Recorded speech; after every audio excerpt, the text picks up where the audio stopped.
तक हम दो मेन क्वेश्चन कर चुके हैं। पहला क्वेश्चन हम लोगों ने करा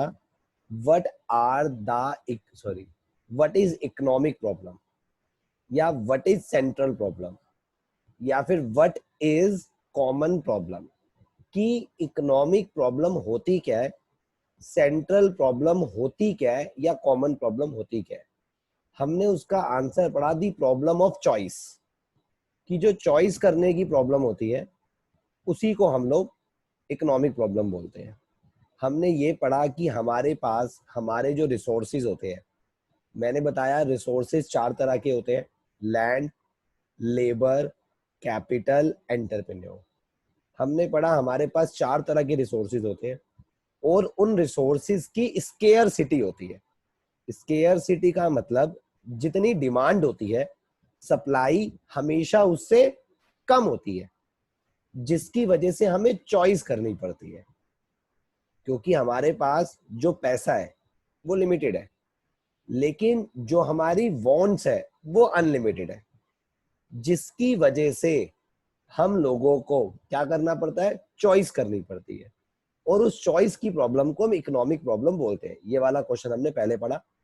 फिर दूसरा हमने मेन क्वेश्चन पढ़ा, एक और जो मेन क्वेश्चन पढ़ा कि why does the problem of choice arise, या why does the problem the economic problem arise, या सेंट्रल प्रॉब्लम अराइज, या कॉमन प्रॉब्लम अराइज, कि ये प्रॉब्लम अराइज क्यों होती है। तो हमने पढ़ा because human wants are unlimited, क्योंकि जो लोगों की जरूरत है वो बहुत ज्यादा है, वो एक नेवर एंडिंग साइकिल की तरह है जो कभी भी खत्म नहीं होती। उन वांट्स को सेटिस्फाइड करने वाले जो हमारे पास रिसोर्सेज है वो लिमिटेड है। ये हमने दूसरा पॉइंट पढ़ा कि limited amount of resources available in the society. और तीसरा हमने पढ़ा कि हमें चॉइस इसलिए करनी पड़ती है क्योंकि उन रिसोर्सेज के ऑल्टरनेटिव यूज है। ये बातें हम प्रीवियस क्लास के अंदर पढ़ चुके हैं कि ह्यूमन वांट्स अनलिमिटेड है, उनको सेटिस्फाइड करने वाले रिसोर्सेज लिमिटेड है, और उन रिसोर्सेज के ऑल्टरनेटिव यूज है। ऑल्टरनेटिव यूज का मतलब जब एक रिसोर्सेज का एक से ज्यादा पर्पस के लिए यूज किया जाता है। इसीलिए हमारे सामने इकोनॉमिक प्रॉब्लम, सेंट्रल प्रॉब्लम या चॉइस की प्रॉब्लम अराइज होती है। अब हमारा अगला मेन क्वेश्चन आता है।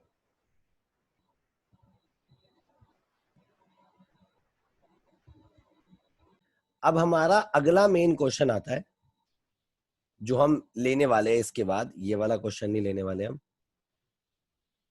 हम क्वेश्चन लेने वाले हैं what are the central problem. हमने बोला व्हाट इज सेंट्रल प्रॉब्लम, जो हमारे सामने पहला मेन क्वेश्चन आया था, व्हाट इज सेंट्रल प्रॉब्लम या व्हाट इज इकोनॉमिक प्रॉब्लम। हमने बोला दी प्रॉब्लम ऑफ चॉइस। चॉइस करने की प्रॉब्लम को हम सेंट्रल प्रॉब्लम बोलते हैं। लेकिन अब क्वेश्चन आता है व्हाट आर सेंट्रल प्रॉब्लम्स, यानी किस चीज में चॉइस करनी है आपको। ठीक है, चॉइस करने की प्रॉब्लम को हम सेंट्रल प्रॉब्लम बोलते हैं। लेकिन अब क्वेश्चन आ गया what are central problem of the economy, यानी जो आपको चॉइस करनी है वो किस चीज में करनी है। प्रोडक्शन करने में करनी है, कंजम्पशन करने में करनी है, डिस्ट्रीब्यूशन में करनी है, या सब में करनी है। मतलब किस चीज को आपको चूज करना है। आप मार्केट गए तो आप जब सामान को खरीदने गए आपको उसमें चूज करना है, या आप घर पे कोई सामान बना रहे हो तो क्या चीज बनाऊं, क्योंकि रिसोर्सेज तो लिमिटेड है ना। देखो मेन तो कंडीशन वही है कि चूज हमें इसलिए करना पड़ा क्योंकि हमारे पास जो रिसोर्सेज है वो रिसोर्सेज लिमिटेड है। लेकिन अब ये क्वेश्चन आता है what are the central problem के अंदर, कि जो हमें चॉइस करनी है वो चॉइस किसके अंदर करनी है। तो what are the central problem, ये नीचे वाला पार्ट हमें याद नहीं करना है, इसका हमारे लिए नहीं है। मैं सीधा पॉइंट्स पे आऊंगा। कहता है पहली आती है problem, what and how much to produce. If we are producer, अगर हम प्रोड्यूसर है, प्रोड्यूसर कौन होता है, जो गुड्स और सर्विसेज को प्रोड्यूस करता है।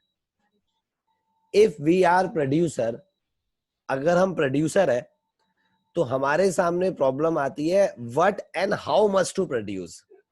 क्योंकि जो एक प्रोड्यूसर होगा, प्रोड्यूसर कौन है, जो गुड्स और सर्विस प्रोड्यूस कर रहा है, उसके पास गुड्स को या सर्विस को जो प्रोड्यूस करने वाले रिसोर्सेज होंगे वो लिमिटेड होंगे, तो उसको चूज करना पड़ेगा व्हाट टू प्रोड्यूस, क्या बनाऊं। और अगर 2 या 3 चीजों का कॉम्बिनेशन बनाना चाहता है तो किसको कितना बनाऊं। जैसे मैंने लास्ट क्लास में रूम वाला एग्जांपल दिया था कि अगर मैं प्रोड्यूसर हूं, आई एम अ टीचर, मैं पढ़ाना भी जानता हूं फॉर एग्जांपल, और मैं डांस सिखाना भी जानता हूं, एग्जांपल है, जानता नहीं हूं। अब मेरे पास जो रिसोर्सेज है, जो ये रूम है, ये लिमिटेड है, तो अब मुझे चूज करना पड़ेगा कि मैं पूरे में डांस क्लास पढ़ाऊं या ट्यूशन क्लास पढ़ाऊं। अगर दोनों पढ़ाना चाहता हूं तो 50-50 कर दूं, 60-40 कर दूं, 30-70 कर दूं, या 20-80 कर दूं। तो किस कॉम्बिनेशन में पढ़ाऊं। तो देखो मुझे क्या करना पड़ रहा है, ये मुझे चॉइस तो करनी पड़ रही है, ये चीज मुझे चूज तो करनी पड़ रही है।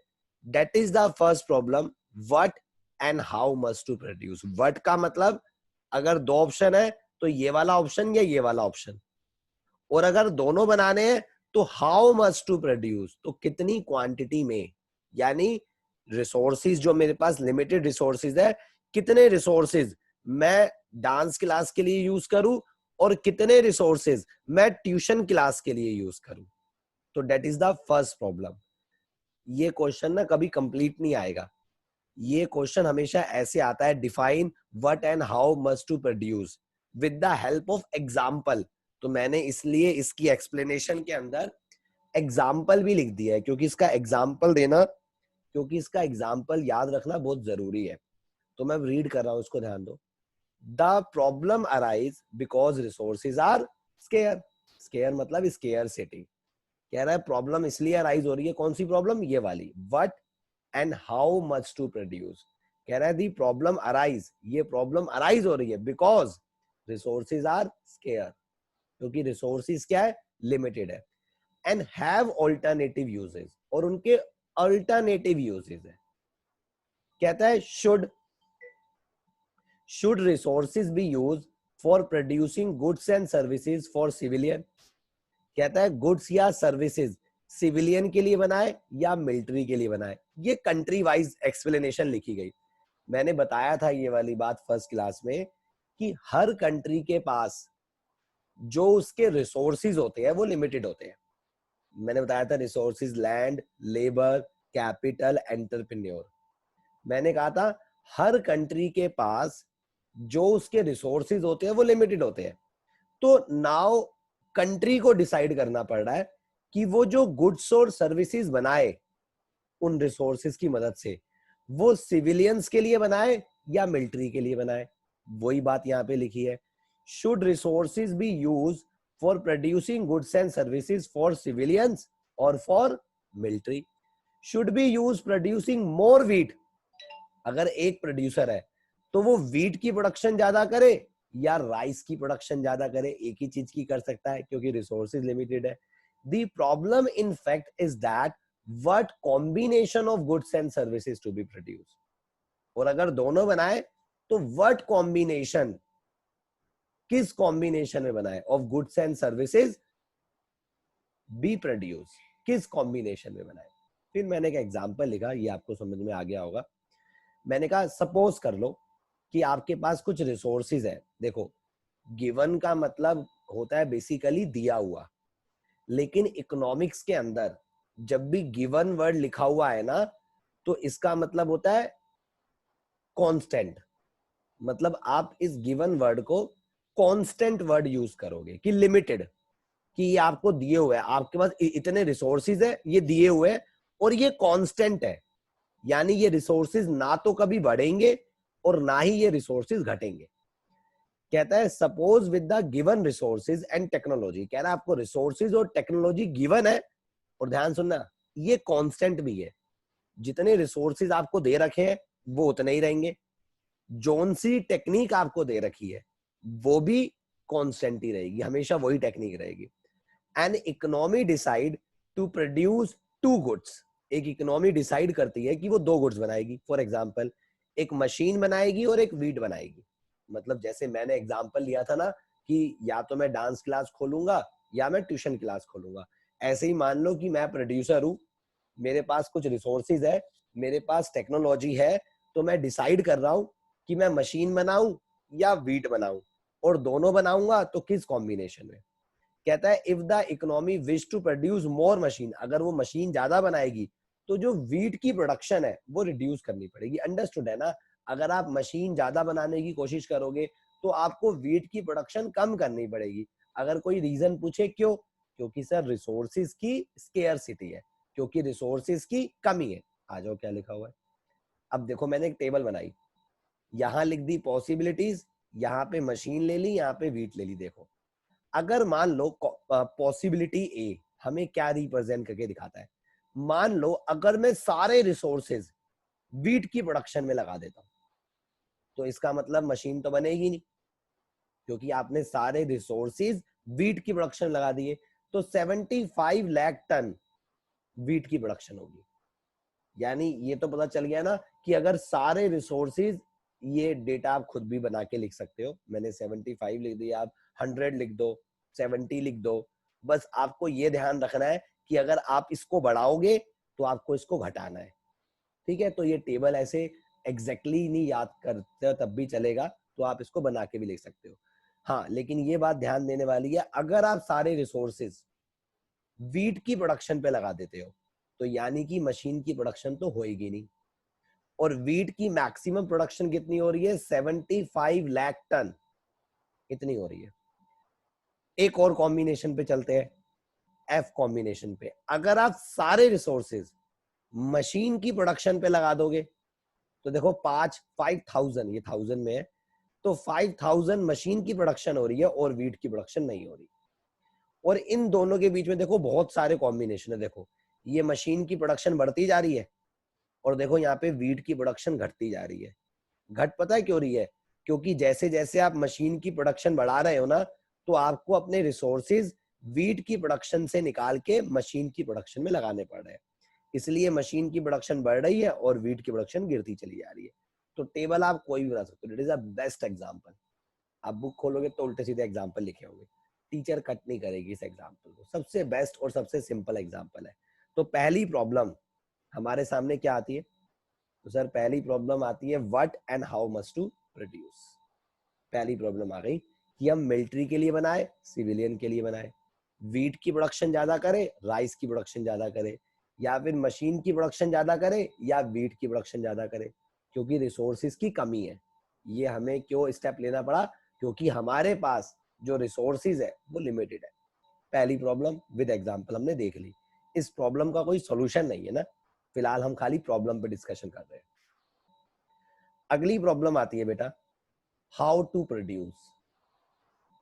हाउ टू प्रोड्यूस, कैसे प्रोड्यूस करें? मेरी बात सुनो, अगर आपको कोई चीज बनानी है तो उस चीज को बनाने की बहुत सारी टेक्निक हो सकती है।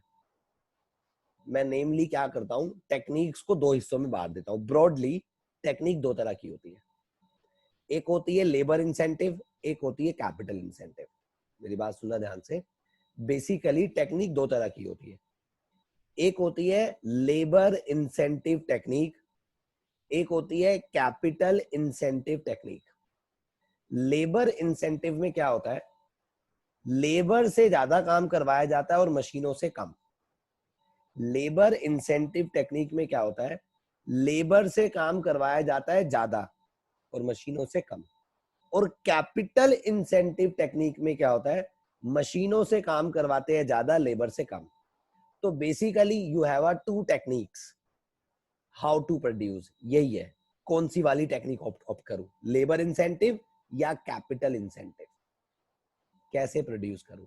तो हमें पता है वैसे तो, अगर हम इंडिया के पॉइंट ऑफ व्यू से देखें तो मतलब ब्रॉडली लेवल पे बता रहा हूं, इंडिया के पॉइंट ऑफ व्यू से तो इंडिया में लेबर इंसेंटिव टेक्निक होनी चाहिए, क्योंकि यहाँ पे लेबर बहुत है।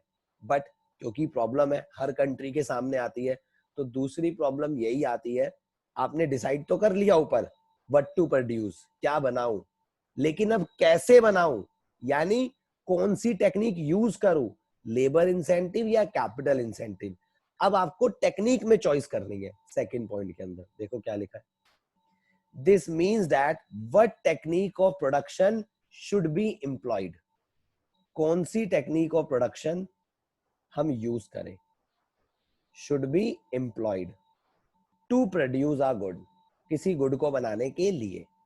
Bye technique is mean, technique का मतलब बता रहा है, टेक्निक का मतलब होता है कॉम्बिनेशन लेबर का और कैपिटल का। ध्यान रखना, कैपिटल से मेरा मतलब मशीन से है, लेबर का और मशीन का कॉम्बिनेशन को बोलते हैं टेक्निक। अगर लेबर ज्यादा होगी तो वो लेबर इंसेंटिव बन गई, अगर मशीन ज्यादा होगी तो वो कैपिटल इंसेंटिव बन गई। क्या लिखा है, a given quantity of goods, कह रहा है अगर आपको कुछ गुड्स बनाने हैं, can be produce by many technique, बहुत सारी टेक्निक से बनाए जा सकते हैं। अगर आपको कुछ गुड्स बनाने हैं तो उस गुड्स को बनाने की बहुत सारी टेक्निक हो सकती है, but generally the techniques are classified into two, capital incentive and labour incentive. Basically technique के दो हिस्से बनाए जा रहे हैं, एक तो कैपिटल इंसेंटिव और एक लेबर इंसेंटिव। तो देखो लेबर इंसेंटिव में क्या बताता है, it's make use of more labour and less machine for the production of goods and services. Labour incentive में आप लेबर ज्यादा यूज करोगे, मशीन कम यूज करोगे। और कैपिटल इंसेंटिव में it's make use of less labour and more machine for the production of goods and services. अब example, सबसे simple example दिया है यहाँ पे, कह रहा है मान लो आपको 20 मीटर कपड़े को प्रोड्यूस करना है, 20 मीटर कपड़ा बनाना है आपको, और you have to techniques, labour incentive, capital incentive. Labour incentive में लेबर से ज्यादा काम करवाओगे और कैपिटल इंसेंटिव में मशीन से ज्यादा करवाओगे। देखो मैंने यही एग्जांपल लिख दिया, एक तरफ लेबर एक तरफ कैपिटल। टेक्निक का मतलब यही पढ़ाना हमने, टेक्निक क्या होता है, कॉम्बिनेशन होता है लेबर और कैपिटल का। तो अगर आपको लेबर इंसेंटिव यूज करनी है तो देखो 8 लेबर है, सिर्फ 2 मशीनें, तो ये लेबर इंसेंटिव हो गई, लेबर ज्यादा है मशीनें कम है। और कैपिटल इंसेंटिव में देखो लेबर कम है मशीनें ज्यादा है, तो ये कैपिटल इंसेंटिव हो गई। तो चूज कौन सी करनी है, इट्स डिपेंड्स ऑन यू, कि जोन सी टेक्निक आपको अच्छी लग रही है आप अपने हिसाब से उस टेक्निक को यूज कर लो। तो ये दूसरी प्रॉब्लम थी। पहली प्रॉब्लम क्या थी, what and how much to produce. दूसरा क्या था, हाउ टू प्रोड्यूस, कैसे प्रोड्यूस करें, कौन सी टेक्निक चूज करें। और तीसरी प्रॉब्लम आती है फॉर हुम टू प्रोड्यूस, किसके लिए बनाए। अगली प्रॉब्लम आती है हमारे सामने, फॉर हुम टू प्रोड्यूस, किसके लिए बनाए। अब किसके लिए बनाए की क्या प्रॉब्लम है, थोड़ा सा डिटेल में बताता हूं, सुनो ध्यान से। मैंने कहा था 4 तरह के रिसोर्सेज होते हैं, land, labour, land, labour, capital और entrepreneur. 4 resources, land, labour, capital, entrepreneur. अब मेरी बात सुनो, एक कंपनी जो भी प्रॉफिट कमाती है ना, वो इन 4 लोगों में बांट देती है। इन 4 लोगों में, लैंड, लेबर, कैपिटल, एंटरप्रेन्योर। एक कंपनी एक साल में जो भी बिजनेस कर रही है, जितना भी पैसा अर्न कर रही है, इन 4 लोगों में बढ़ जाएगा। सबसे पहले क्या था, लैंड। लैंड के बदले में दिया जाता है रेंट। ऑब्वियस सी बात है ना, आप किसी की लैंड यूज कर रहे हो तो उसको क्या दोगे, रेंट दोगे। दूसरा लेबर, लेबर को दिया जाता है वेजेस। तीसरा कैपिटल, कैपिटल के बदले में दिया जाता है इंटरेस्ट। चौथा एंटरप्रेन्योर, बिजनेसमैन, उसको दिया जाता है प्रॉफिट। यानी जो एक कंपनी है वो जो भी कमाएगी इन 4 लोगों में बांट देगी। लैंड के बदले में रेंट, लेबर के बदले में वेजेस, कैपिटल के बदले में इंटरेस्ट, और एंटरप्रेन्योर को देगी क्या, प्रॉफिट। 4 लोगों में कंपनी ने अपनी सारी चीजों को डिस्ट्रीब्यूट कर दिया। अब है फॉर हुम टू प्रोड्यूस, किसके लिए बनाए। उसके लिए बनाओगे इन चारों में से जिसकी इनकम ज्यादा होगी। ऑब्वियस सी बात है ना, जिसकी इनकम ज्यादा होगी इसका मतलब उसकी परचेजिंग पावर ज्यादा होगी। जिस इंसान की इनकम ज्यादा होगी यानी उसकी परचेजिंग पावर ज्यादा होगी। तो अगर आपकी कंपनी है तो किसके लिए सामान बनाएगी, जिसकी इनकम ज्यादा है, जिसकी परचेजिंग पावर ज्यादा है, जो लोग आपके सामान को ज्यादा खरीद सकते हैं। आप उनकी जरूरतों का पता लगाओगे। आप देखोगे जिन लोगों की लैंड थी ना, सबसे ज्यादा उनको रेंट मिला है। आप पता करोगे किन किन लोगों की लैंड थी। आप उन लोगों की जरूरतों का पता लगाओगे, फिर उसके हिसाब से सामान बना दोगे। That is a for whom to produce. ये भी आपको चूज करना पड़ रहा है कि किसके लिए बनाए। रीजन सेम है, क्योंकि रिसोर्सेज की कमी है। देखो रीड कर रहा हूं, कहता है goods and services are produce for those who have the capacity to buy them. Goods और सर्विसेज उन लोगों के लिए बनाए जाते हैं जिनकी कैपेसिटी है उसको खरीदने की। Capacity to buy depends on income. Capacity depend करती है इनकम पे। More income means more purchasing power. ज्यादा इनकम का मतलब ज्यादा purchasing power. So the problem for whom to produce amount to be problem of distribution of income among the income earner। और income जो है वो डिस्ट्रीब्यूट करी जाती है 4 हिस्सों में। तो income are distributed, income are distributed in the form of wages, rent, interest and profit. Thus, the central problem for whom to produce concern with the problem of distribution of income among the people। जो income बटी, किसको ज्यादा मिली, उसके लिए सामान बनाया जाएगा। तो ये 3 प्रॉब्लम थी। यानी क्वेश्चन आ जाए, वैसे full flash question 11th class में नहीं आता। 11th क्लास में वो क्वेश्चन का पॉइंट लिख के देगा कि ये वाली प्रॉब्लम को एक्सप्लेन करो with the help of example, ये वाली प्रॉब्लम को एक्सप्लेन करो। ये जो तीसरी वाली प्रॉब्लम है ना, अगर ये एक्सप्लेन करने को आती है तो ये विद एग्जांपल नहीं आती कभी भी, तभी मैंने इसके अंदर एग्जांपल नहीं लिखा। नेक्स्ट क्वेश्चन पे चलते हैं बेटा। कहता है does every economy face the central problem. क्या सारी इकोनॉमीज को सेंट्रल प्रॉब्लम, सारी इकोनॉमी का मतलब सारी कंट्रियां, क्या सारी कंट्री को सेंट्रल प्रॉब्लम फेस करनी पड़ती है? यस, ये बात तो मैंने स्टार्टिंग में बता दी थी ना। चाहे इंडिया हो, चाहे अमेरिका हो, चाहे चाइना हो, कोई सी भी कंट्री हो, हर कंट्री को डिसाइड करना पड़ता है what to produce, how to produce, for whom to produce. तो उसने बोला डज एवरी इकोनॉमी, इकोनॉमी बोल लो या कंट्री बोल लो, क्योंकि इंडिया में भी तो एक ही इकोनॉमी लगती है ना, मिक्स इकोनॉमी। तो यहाँ पे इकोनॉमी वर्ड यूज करो या कंट्री वर्ड यूज करो। Does every economy face the central problem? Yes, since scarcity of resources, यानी रिसोर्सेज की कमी होना in relation to their needs या demand is the basic feature of all types of economy या countries. हर country के अंदर उसके जो रिसोर्सेज होते हैं उनकी डिमांड ज्यादा हो रही होती है और जो उनकी सप्लाई होती है वो कम होती है। Therefore, all the economics have to have central problem। इसलिए हर इकोनॉमी की क्या होती है? सेंट्रल प्रॉब्लम होती है। Like what to produce, how to produce and for whom to produce। अगले क्वेश्चन पे चल रहे हैं। कहता है डिफाइन अपॉर्चुनिटी कॉस्ट। अब ये क्या होती है अपॉर्चुनिटी कॉस्ट? समझाता हूं क्या होती है। अब मान ले बेटा मैंने अपनी ग्रेजुएशन कर ली, अपनी मास्टर कर ली, अब मैं जॉब करने के लिए गया। अब अलग अलग ऑप्शंस आएंगे जॉब करने के। मान ले मेरे पास एक ऑप्शन आया कि मैं कॉल सेंटर में जॉब कर लूं। ध्यान से सुनिएगा, अगर मैं कॉल सेंटर में जॉब करता हूं तो मुझे 20,000 रुपए हर महीने के मिलेंगे। ध्यान रखिए, कॉल सेंटर में जॉब करने के 20,000 रुपए। मेरे पास दूसरा ऑप्शन आया कि मैं शॉप खोल के बैठ जाऊं, कोई जनरल स्टोर की शॉप खोल के बैठ जाऊं, तो मुझे वहां से 40,000 रुपए मिलेंगे, डबल हो गए। मुझे वहां पे 40,000 रुपए की कमाई लगभग लगभग हो जाएगी। तीसरा ऑप्शन आया कि मैं कोचिंग इंस्टीट्यूट खोल लेता हूं और मुझे वहां से 60,000 रुपए मिलेंगे, 60,000 रुपीज मुझे वहां से कमाई होगी। तो अगर मैं कॉल सेंटर में जॉब करता हूं तो 20,000 रुपए, अगर जनरल स्टोर खोलता हूं तो 40,000 रुपए, और अगर कोचिंग इंस्टीट्यूट खोलता हूं तो 60,000 रुपए। बता बेटा मैं क्या करूंगा? यस, क्या काम करूंगा मैं? जॉब करूंगा 20,000 रुपए, जनरल स्टोर की शॉप खोलूंगा 40,000 रुपए, कोचिंग इंस्टीट्यूट खोलूंगा 60,000। बताओ क्या करूंगा? Sir coaching institute. Coaching institute खोलूंगा। माइक मत बंद करियो। यानी मुझे 60,000 रुपीज मिलेंगे कोचिंग इंस्टीट्यूट से। कोचिंग इंस्टीट्यूट के अलावा दूसरा बेस्ट ऑप्शन क्या था मेरे पास?